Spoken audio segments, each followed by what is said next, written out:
Just a smile, just in case you might not catch that later. Here's the source of my smiles.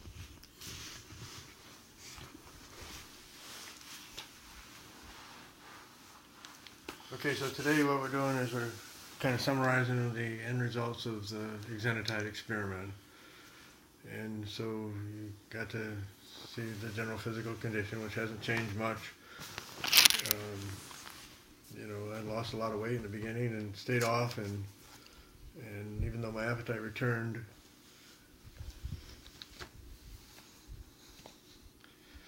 the weight didn't. So if anybody's interested in losing weight, exenatide is the way to do it. You may have to throw up a little bit, but other than that, it works great. And you can see, if I put my shirt back on, nothing's really changed with that. The general level of function is pretty much the same, although it varies a lot from day to day and system to system. But pretty much, I think we're looking at things being pretty much the same as they were in terms of my physical condition. Diane's going to summarize some other things. The last video that we made was at 24 weeks, and basically you just continued the exenatide until about 48 weeks.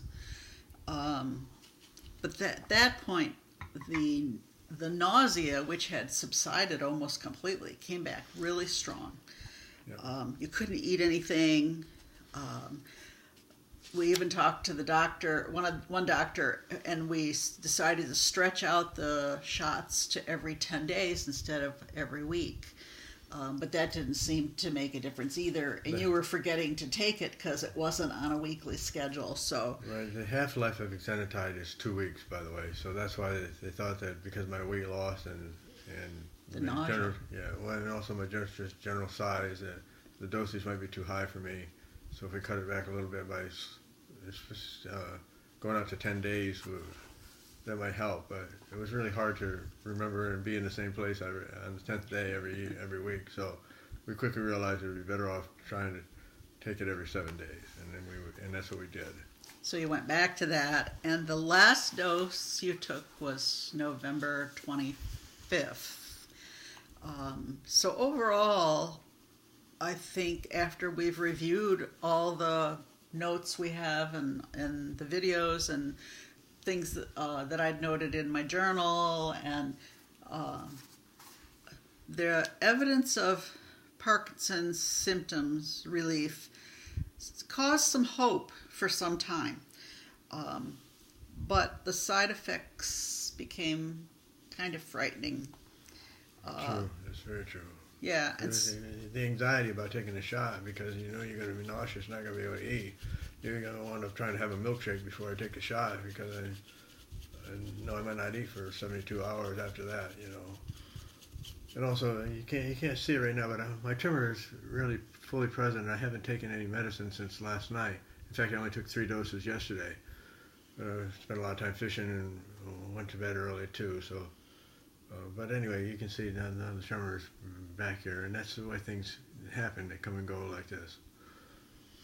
But once you take your PD medicine, though the first dose in the morning takes longer to take effect, but once you take it maybe an hour later or an hour and a half, that your tremor will probably be under control at that point. Most of the time it will be, that's true. Now, the study that he was following in the Lancet lasted 50 weeks. And I think you can say that if the side effects had been bearable, you might have given the exenatide good marks. Yeah, I think so, yeah. And even possibly maybe continued it beyond the 50-week experiment. But the side effects just didn't make it seem to be worth it. They were a little scary, and of course there's a risk of pancreatitis, which can be fatal, so, you never know how long you're going to hold up against something like that, So it's enough to be on an experiment that somebody else has already done, but then to start being on an experiment that nobody else has ever done before, that's quite another thing.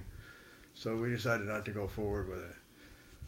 But another other thing is that we never had any objective measures that we could use to say, well, this is working or this isn't working. It works for this, it doesn't work for that. It was all very subjective kind of stuff. So, how the value of that versus the risk was probably not that great.